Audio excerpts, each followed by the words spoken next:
જય શ્રી કૃષ્ણ દર્શક મિત્રો, મારી યુટ્યુબ ચેનલ અમૃતવાણીમાં આપ સૌનું હાર્દિક સ્વાગત છે। આજે આપણા વિડીયોમાં ગીતાજીનો 3જો અધ્યાય કર્મયોગનું શ્રવણ અને પઠન કરવાના છીએ। કર્મયોગનો અધ્યાય સારાંશ અને તેના મહાત્મયનું ફળ શું છે તે સાંભળવાના છીએ।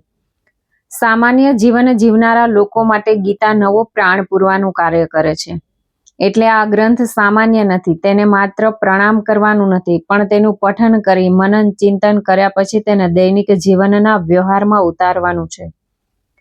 નિરાશામાંથી પ્રસન્નતા તરફ દોરનાર મરણધર્મી માનવના જીવનને અમૃતમય બનાવવાનો બોધ જ્યાંથી મળે છે તે શ્રીમદ ભગવદ્ ગીતા।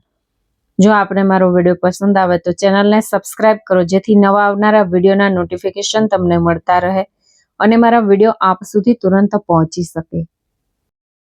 3જા અધ્યાયનો સારાંશ। અર્જુન શ્રી કૃષ્ણને પૂછે છે કે આપ તો જ્ઞાનને જ કર્મ કરતા વધારે સારું માનો છો, તેમ છતાં આપ મને ઘોર કર્મમાં કેમ જોડો છો? આનો પ્રત્યુત્તર આપતા શ્રી કૃષ્ણે કહ્યું કે કર્મ દરેકને કરવું પડે છે। કોઈ પણ મનુષ્ય એક ક્ષણ પણ કર્મ કર્યા વિના રહી શકતો નથી। અન્નથી પ્રાણીઓ ઉત્પન્ન થાય છે, વરસાદથી અન્ન ઉત્પન્ન થાય છે, યજ્ઞથી વરસાદ આવે છે અને યજ્ઞ કર્મથી થાય છે। આમ યજ્ઞ કરવા માટે કર્મ કરવું જ પડે। ભક્તિ પ્રધાન કર્મયોગની વિધિથી મમતા, આસક્તિ અને કામનાઓનો ત્યાગ કરી શ્રી કૃષ્ણાર્પણ બુદ્ધિથી કર્મ કરવા જોઈએ તેમ જણાવ્યું। શાસ્ત્ર જે કર્મો કરવા સૂચવ્યું છે તે કર્મો કરવા પ્રશંસા કરી અને તે ન કરનારની બુદ્ધિ ભ્રષ્ટ થાય છે તેમ જણાવ્યું છે। આ પ્રકારે રાગ દ્વેષમાં ન પડતા સ્વધર્મ પાલન કરવા માટે ભાર દઈને કહ્યું છે। વળી કામથી પેદા થનાર બધા જ અનર્થો અંગે સમજ આપી વિવેક બુદ્ધિથી ઇન્દ્રિયોને મન ઉપર સંયમ રાખવા જણાવ્યું છે। અધ્યાય 3જો કર્મયોગ। અર્જુને પૂછ્યું, હે જનાર્દન, આપે કર્મ કરતા જ્ઞાનને શ્રેષ્ઠ માન્યું છે, તો પછી આપ મને ઘોર કર્મ કરવા કેમ કહો છો? આપ ક્યારેક જ્ઞાનની પ્રશંસા કરો છો તો ક્યારેક કર્મની પ્રશંસા કરો છો। આથી મારી બુદ્ધિ ભ્રમમાં પડે છે। દરેકે કર્મ કરવું જરૂરી છે, આથી આપ મારા હિત કાજે એક જ બાબત જણાવો।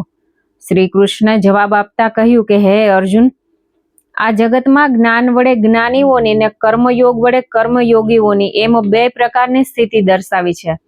નિત્ય નૈતિક કર્મો કર્યા વગર અંતઃકરણની શુદ્ધિ થતી નથી। અંતઃકરણની શુદ્ધિ વિના જ્ઞાનનો લાભ થતો નથી।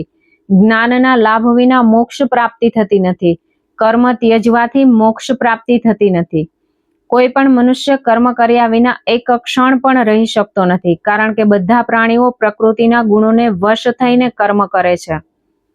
જે કર્મેન્દ્રિયોનો સંયમ કરી મનથી વિષયોનું સેવન કરે છે તે મૂર્ખ અને દંભિક કહેવાય છે। પણ જે મનુષ્ય મનથી જ્ઞાનેન્દ્રિયોને દબાવી ફળ માટે અનાસક્ત થઈને કર્મયોગનું અનુષ્ઠાન કર્મેન્દ્રિયો દ્વારા કરે છે તે શ્રેષ્ઠ છે। સંધ્યા, ઉપાસના વગેરે કર્મ દરરોજ કરવા જોઈએ। જો તું બધી રીતે કર્મ કરવાનું છોડી દેશે તો તારું શરીર પણ ટકી શકશે નહીં। ઈશ્વર નિમિત્ત કર્મ સિવાયના બીજા કર્મ બંધનમાં નાખનાર છે। આથી ફળની ઈચ્છા ત્યજી દઈ અને કર્મ કર। અગાઉ બ્રહ્માએ યજ્ઞ સહિત પ્રજાને સર્જી ત્યારે તેમણે કહ્યું કે આ યજ્ઞ વડે તમે દેવોને સંતુષ્ટ કરો તો દેવો તમને વાંછિત ભોગ આપશે, પરંતુ તેમણે મનને જે આપ્યું તે તમે દેવોને અર્પણ કર્યા વગર ભોગવો તો તમે ચોર ઠરો। યજ્ઞ કર્યા પછી વધેલું જમનારા સજ્જન છે તે સર્વ પાપોથી મુક્ત થાય છે, પણ જે મનુષ્ય પોતાના માટે રાંધે છે તે પાપનું ભક્ષણ કરી રહ્યા છે। પ્રાણીઓની ઉત્પત્તિ અન્ન વડે થાય છે અને અન્ન વરસાદથી થાય છે। વરસાદ યજ્ઞથી થાય છે, યજ્ઞ કર્મથી થાય છે। કર્મ વેદથી ઉત્પન્ન થાય છે અને વેદ પરમાત્માથી ઉત્પન્ન થાય છે। આમ પરમાત્મા યજ્ઞમાં રહેલા છે, માટે યજ્ઞાદિ કર્મ કરવા જોઈએ। જે મનુષ્ય જગતમાં યજ્ઞાદિ કર્મ કરતો નથી તે ભારરૂપ છે ને વૃથા જીવે છે, પરંતુ જે આત્મામાં રાચે છે, તે આત્મામાં તૃપ્ત રહે છે, તે આત્મામાં સંતોષી રહે છે, તેને કોઈ કર્મ કરવાનું રહેતું નથી। જનક, વૈદેહી જેવા રાજવી પણ ફળમાં અનાસક્ત રહીને કર્મ દ્વારા જ ઉત્તમ સિદ્ધિ હાંસિલ કરી શક્યા હતા। તેથી મનુષ્યોને ધર્મમાં પ્રવૃત્ત કરવા માટે તું પણ કર્મ કર। મોટા માણસો જે કંઈ આચરણ કરે છે તેનું અનુકરણ નાનાઓ કરે છે। હે અર્જુન, મારે પોતાને 3 લોકમાં કાંઈ કરવાનું કે મેળવવાનું નથી, છતાં હું કર્મમાં પ્રવૃત્ત રહું છું. જો હું કર્મ ન કરું તો બધા મારું અનુકરણ કરવા માંડશે અને કર્મોને છોડી દેવાથી નાશ પામશે. આથી કરીને વર્ણશંકર જાતિ પેદા થશે ને હું વર્ણશંકરનો સર્જક ને તેના અધઃપતનનું કારણ બનું.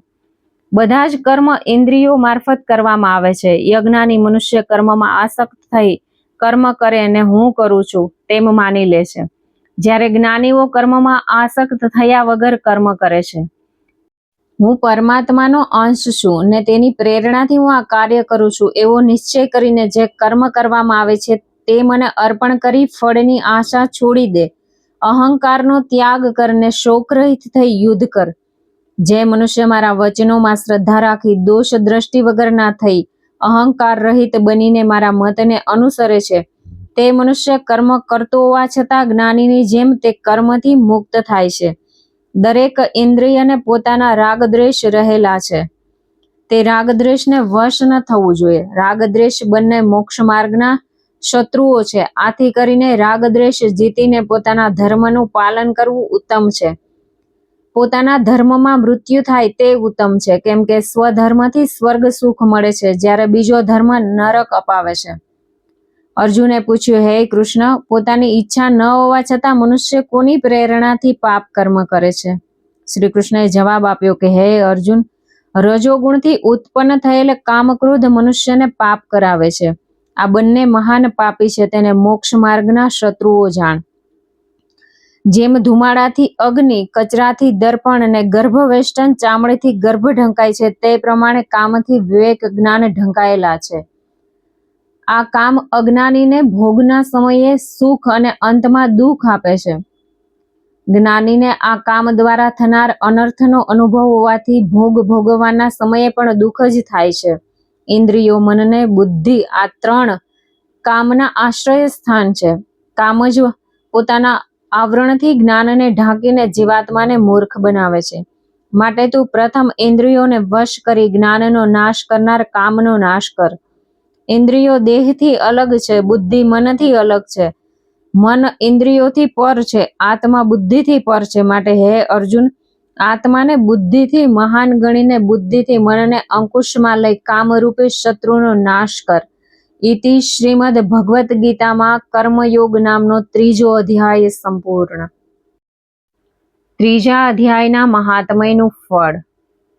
પાર્વતીજીએ શંકર ભગવાનને અને લક્ષ્મીજીએ વિષ્ણુ ભગવાનને કહ્યું કે હે પ્રભુ, આપ હવે મને 3જા અધ્યાયના મહાત્મયના ફળ વિશે જણાવો, જે સાંભળી અમે કૃતાર્થ થઈએ. આથી કરીને શંકર ભગવાને પાર્વતીજીને અને વિષ્ણુ ભગવાને લક્ષ્મીજીને આ મુજબની કથા કહી સંભળાવી. કૌશિક વંશમાં જડ નામનો એક બ્રાહ્મણ થયો. તે વેદશાસ્ત્ર જાણનાર હોવા છતાં પોતાના કર્મો કરીને અધોગતિ પામ્યો હતો. તેણે અનેક પ્રકારના વેપાર દ્વારા પુષ્કળ ધન એકઠું કર્યું હતું. તેણે આ ધનનો સદુપયોગ ન કરતા દુરુપયોગ કરવા માંડ્યો. જુગાર, શરાબ વગેરે દૂષણોમાં પડી તેણે સઘળું ધન ગુમાવ્યું. તેથી કરીને તેણે ચોરીના રવાડે ચડી ફરીથી ધન એકઠું કર્યું. એક દિવસ કેટલાક લૂંટારુઓ રાતના સમયે તેના ઘેર જઈ તેને મારીને તેની પાસે જે કાંઈ ધન હતું તે લઈ ગયા. આ બ્રાહ્મણ પ્રેત થયો. તે પ્રેત યોનિમાં તેના કર્મ અનુસાર ઘણો દુઃખી થઈ ગયો. આ બ્રાહ્મણને મોહ નામનો એક પુત્ર હતો. તે વેપાર અર્થે પરદેશ ગયો હતો. જ્યારે તે પોતાના ગામ પાછો આવ્યો ત્યારે પોતાના પિતાના મૃત્યુના સમાચાર જાણીને તે દુઃખી થયો. તેણે તેના પિતાની ઉત્તર ક્રિયા કરી. ઉત્તર ક્રિયા કરવા છતાં તેના પિતાનો પ્રેત યોનિમાંથી ઉદ્ધાર ન થયો. એક દિવસ મોહને ત્યાં તેનો મિત્ર બહાર ગામથી આવ્યો. બીજે દિવસે સવાર થતા તેના મિત્રે નાહી ધોઈ સ્નાન સંધ્યા કરી ગીતાજીના 3જા અધ્યાયનો પાઠ કરવા માંડ્યો. આ સમયે પેલા બ્રાહ્મણનો પ્રેત યોનિમાંથી ઉદ્ધાર થયો. તેને માટે એક સુંદર વિમાન આવ્યું અને તે વિમાનમાં બેસવા ગયો ત્યારે અપ્સરાઓએ તેનું સ્વાગત કર્યું. આ વખતે મોહે તેના પિતાજીને પૂછ્યું કે તમારો ઉદ્ધાર કેવી રીતે થયો? ત્યારે તેના પિતાએ કહ્યું કે તારા મિત્ર ગીતાજીના 3જા અધ્યાયના પાઠ કરવાથી તે સાંભળતા મારો ઉદ્ધાર થયો. છતાં તને એક કામ સોંપું છું. મારો ભાઈ અને આપણા પૂર્વજો હજી નરકનું દુઃખ ભોગવે છે. તેમને દુઃખમાંથી મુક્ત કરવા 3જા અધ્યાયનો નિત્ય પાઠ કરજે. આ પ્રમાણે બ્રાહ્મણ પુત્રે 3જા અધ્યાયનો નિત્ય પાઠ કરવાથી તેના પુણ્યના બળે તેના પૂર્વજોનો ઉદ્ધાર થયો અને સાથે સાથે તે અને તેના મૃત્યુ પછી તેનો મિત્ર વૈકુંઠને પામ્યા. જય શ્રી કૃષ્ણ.